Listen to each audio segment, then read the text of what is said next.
Muy buenos días, mis queridos hermanos y amigos. Feliz sábado. Que Dios les bendiga a cada uno de ustedes.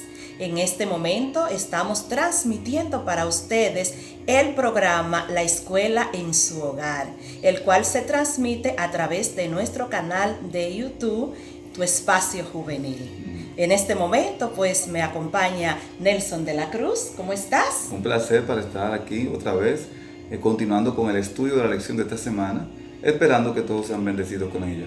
Amén, amén, así es, Nelson. Vamos de inmediato a tener una oración para pedir al Espíritu Santo que nos acompañe. Amén. Oramos. Amado Dios, muchas gracias por todas tus bendiciones, gracias por este día y gracias por la oportunidad de compartir con nuestros hermanos y amigos el repaso de la lección de escuela sabática. Que tu Espíritu Santo nos acompañe y que fije en nuestra mente el mensaje que necesitamos para la edificación espiritual. Amén. En el nombre de Jesús. Amén. Amén. Amén. Rápidamente hemos llegado a la lección número 7, titulada La derrota de los asirios. Me encanta el tema. Vamos a hablar de derrota y vamos a hablar de derrota en el término de enemigos. Personas que maltrataban al pueblo de Dios, que le perseguían, que le acosaban y que le asustaban. Y cómo Dios se manifestó y se reveló de manera portentosa. Y también vamos a ver cómo esto podemos aplicarlo a nuestra vida actual. Así que en este momento vamos a dividirnos en dos partes. Primero, vamos a contar toda la historia que nos trae la lección número 7 y luego le daremos una aplicación a nuestra vida. ¿Te parece bien, Nelson? De acuerdo, vamos a empezar. Pues vamos a empezar con eso. Sí, miren, hermanos y amigos, gracias por estar con nosotros nueva vez. En esta lección, la derrota de los asirios, estamos viendo cosas muy importantes de la vida del rey Ezequías. Por ejemplo, el rey Ezequías, cuando gobernaba en su tiempo, tenía compromisos con el rey de Asiria, en el sentido de que pagaba tributos al rey de Asiria y con ese pago de tributos, producto de las decisiones erróneas que había cometido, tanto su padre como él, ese tributo se pagaba y el rey de Asiria entonces sentía que ellos tenían autoridad sobre los judíos. Y así era, porque cuando tú pagas un tributo, el que paga un tributo es la persona que es inferior al que recibe el tributo. Al pasar el tiempo, el rey de Asiria, al que se le pagaba el tributo, muere. Entonces Ezequías ve la oportunidad de desligarse de ese compromiso, de romper esa relación. Y Senaquerib, que ahora es el nuevo rey, que hereda lo que su padre o lo que sus reyes le habían entregado, entonces siente que la ruptura de Ezequías es una afrenta a su autoridad. Entonces, durante esa afrenta a su autoridad, Senaquerib tuvo que restablecer la autoridad asiria ante no solamente Judá, ante todas las naciones que se habían querido rebelar por la situación que se estaba presentando en Asiria. Y 42 naciones fueron sometidas nuevamente por Senaquerib. Entonces, Ezequías estaba en una encrucijada, una situación muy difícil, porque había afrentado a la autoridad, se había opuesto al poder dominante y se había intentado rebelar contra la autoridad de la época, el imperio de la época. Eso no es nada fácil y no es nada sencillo contarlo ni decirlo. Entonces, en esa dinámica, Senaquerib, sus campañas de reconquista, su campaña de autoridad, podemos decir, de restablecer su autoridad, entonces marcha contra Judá. ¿Qué podemos ver en esta lección de escuela sabática? Muchas cosas importantes. Primero vemos esa parte del compromiso que tenía Ezequías con un reino de Asiria que quiso romper, zafarse. Y ahora vemos la siguiente parte de la lección, cuando Senaquerib envía entonces amenazas interesantes de analizar al reino de Judá. Por ejemplo, una propaganda interesante. Cuando hablamos de propaganda en la lección de escuela sabática, vimos por ejemplo una de ellas.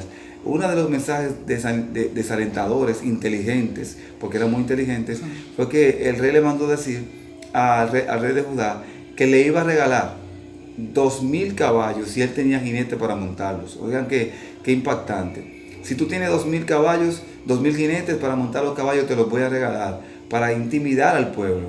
También otro mensaje interesante, que era parte de la estrategia de propaganda del rey de Senaquerib, el rey asirio, contra Israel o contra Judá, era que el mensajero, el Rabsaces, que debió llegar ante la puerta del rey, no hizo el mensaje ante la puerta del rey, sino que dio su mensaje ante las personas que estaban en las murallas, los defensores de la muralla, la gente que estaba ahí protegiendo y que iban a sufrir la embestida de primero del reino de Asiria, porque lógicamente ustedes saben que la última parte que se toca en una batalla es el rey. Los que están adelante, los que están en el muro, son los primeros que van a caer. ¿Qué dijo este mensajero asirio a esas personas que estaban allí?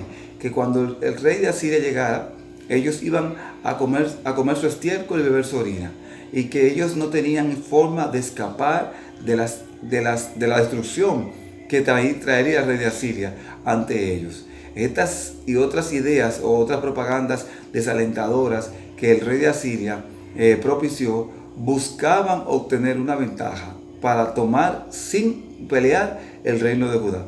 Imagínense que esa propaganda hubiese surtido efecto.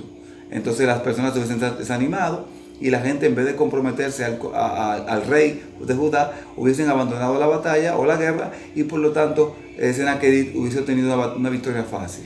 Ahora, lo más importante de la lección es que no sucedió así, porque el rey Ezequías, en medio de la angustia, en medio de la dificultad, en medio del oprobio, en medio de la amenaza, tuvo la mejor de todas las ideas. Oró al Señor del cielo, oró al Señor, al Dios eterno, y puso delante de Dios la situación de su vida, el momento como se encontraba.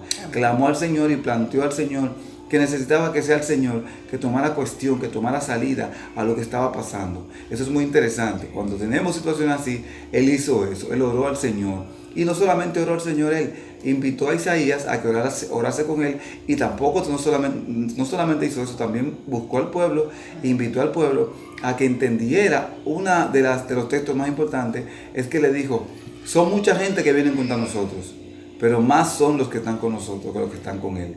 Era una fe y una confianza que tenía que resaltarse en este día, porque eso decirlo es fácil, pero creerlo y prepararse para la batalla indicaba que él creía fielmente en la respuesta de Dios.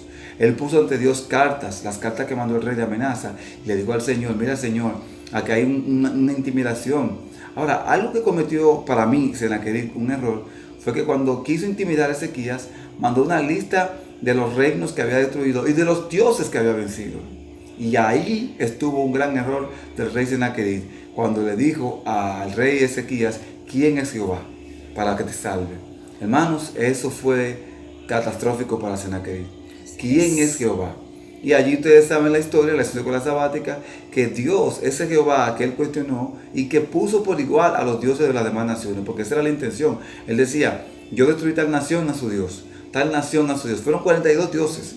Entonces, y 42 naciones. Entonces Dios se sintió humillado. O sea, Senaquerib pensaba que Jehová era un Dios cualquiera, un Dios como los dioses de papel o de metal o de barro o de madera que tenían las otras naciones. Y Jehová no es así. Jehová es único, es verdadero. Amén. Por eso entonces esa provocación de Senaquerib hizo que Dios tomase la demanda para sí. El profeta Isaías le dijo al rey Ezequías que no se preocupara, porque Jehová iba a tomar la demanda. ¿Y qué hizo Jehová? Bueno, hermanos y amigos, en una sola noche, dice la palabra de Dios, un ángel mató 185,000 asirios.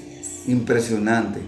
De hecho, me gusta la lección que Ezequías preparó los muros, preparó la puerta, reconstruyó los muros, reforzó los muros, la torre, hizo armas de guerra, porque esperaba que la batalla se iba a dar. Y Jehová permitió que nada de esto fuera necesario usarse, sino que él mismo fue al campamento asirio y allí mató 185,000 personas. Amigos, yo quiero hacerle una pregunta. Cuando Senaquerib dijo quién es Jehová, no pensó en lo que eso significaba. Esa mañana, cuando él vio 185,000 soldados de su ejército muertos, él supo quién era Jehová. Por eso Jehová lo dejó vivo, para que él viese, para que él testificara y para que él reconociera que Jehová era el único y verdadero Dios. Luego llegó a su casa y sus hijos mataron al rey Senaquerib porque se opuso a Jehová. Impresionante. Ezequías es un rey que tenemos que meditar en él. También en la lección vemos que después de esta situación, Ezequías enfermó de una enfermedad para muerte. Y el mismo profeta Isaías, que le había advertido, le avisó que moriría.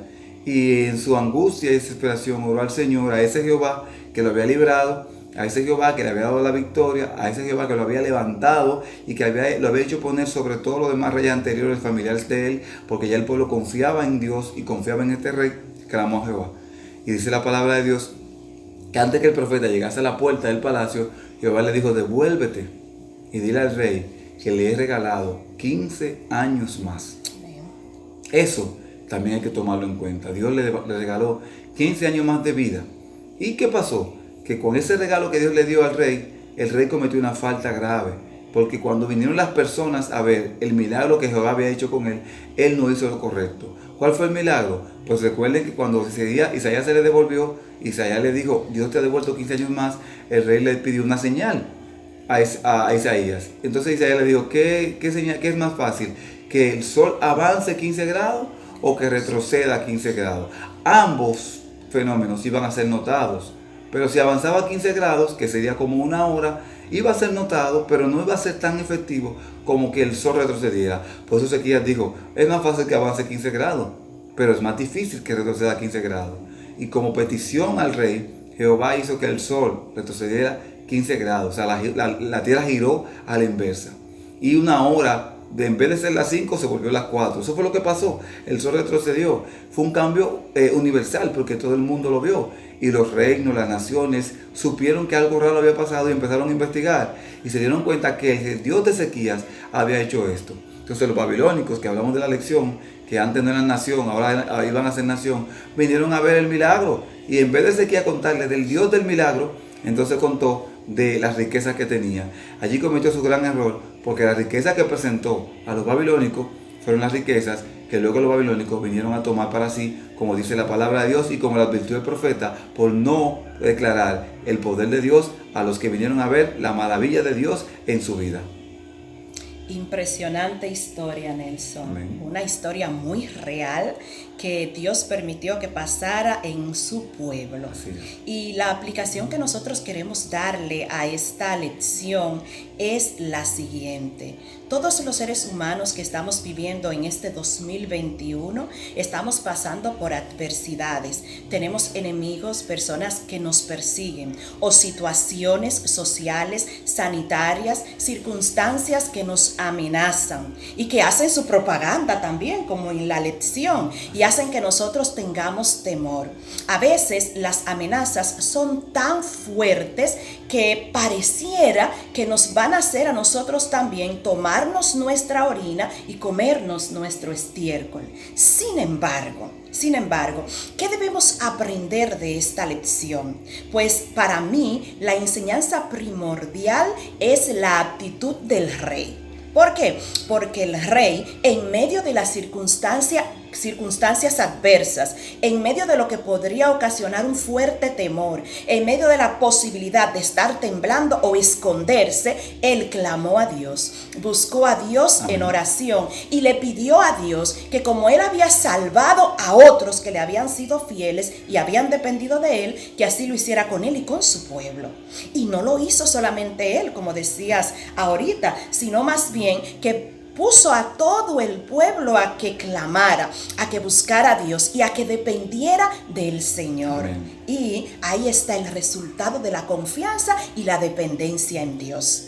Probablemente a ti te está pasando algo en este momento que también te amedrenta, te intimida y te saca de control y te saca de contexto. Pues déjame decirte que si confías en Dios, tú ni beberás tu orina ni comerás tu estiércol, sino más bien que el Señor que libró a Ezequías y a su nación de los asirios, te librará a ti de las circunstancias que te amenazan y que te atacan.